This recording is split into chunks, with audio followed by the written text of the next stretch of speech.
सर्वप्रथम माता पिता एवं गुरुजनों को नमन।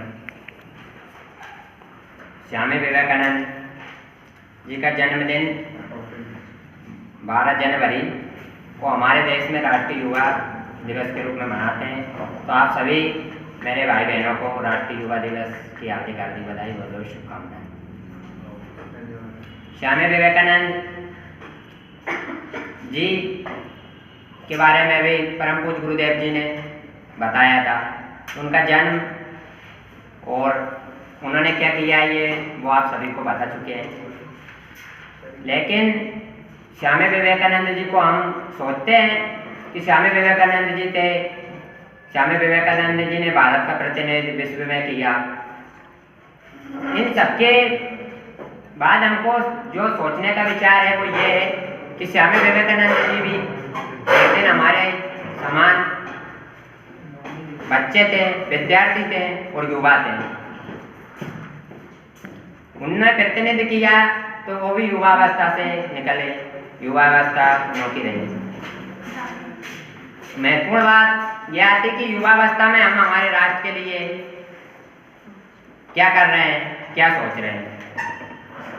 आज का विषय है युवा शक्ति राष्ट्र निर्माण। तो युवा शक्ति राष्ट्र निर्माण में अपनी भूमिका किस प्रकार निभा रही। देश के कोई भी क्रांतिकारी हुआ, आंदोलनकारी हुआ, नेता हुआ, इनकी वृद्ध अवस्था के पहले युवावस्था आई और युवावस्था में इन्होंने अपने धर्म के लिए, अपने देश के लिए, अपने देश की जनता के लिए क्या सोचा, क्या किया। तो इन सभी बातों को प्रेरणा स्रोत मानकर आज हमें भी हमारे देश के लिए, धर्म के लिए सोचने की आवश्यकता है।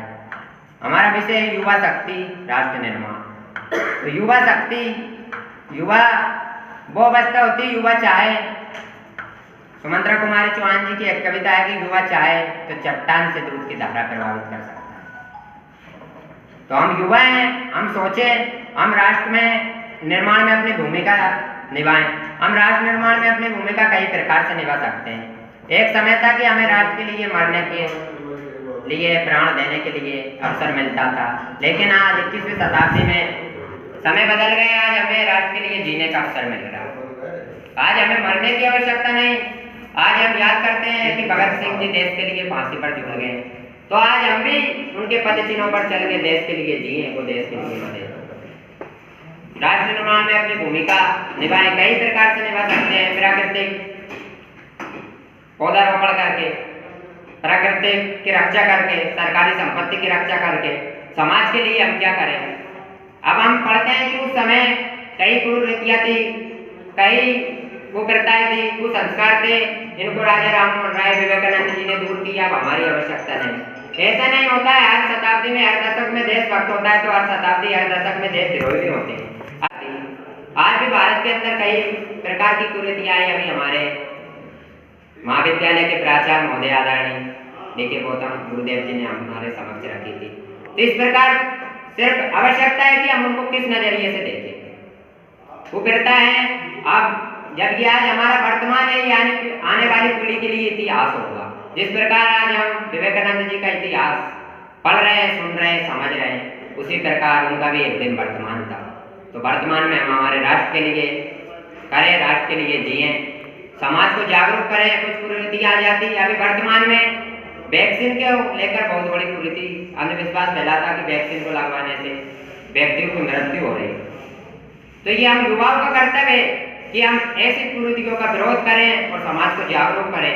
हमें आना कि नहीं, हम पहले वैक्सीन लगवाएंगे, जिसके बाद में और युवा लगवाओ। मैं स्वयं अपने गाँव का पहला युवा था वैक्सीन लगवाने में, जिसने पहली बार वैक्सीन लगवाई थी 7 जून। तो कुछ विषयों को समझे और समझने के बाद उनको सभी के समक्ष रखें। हम युवावस्था में होते हैं, हम रक्तदान करके समाज राष्ट्र निर्माण में अपनी भूमिका दे सकते हैं। रक्तदान के प्रति हम युवाओं को जागरूक कर सकते हैं।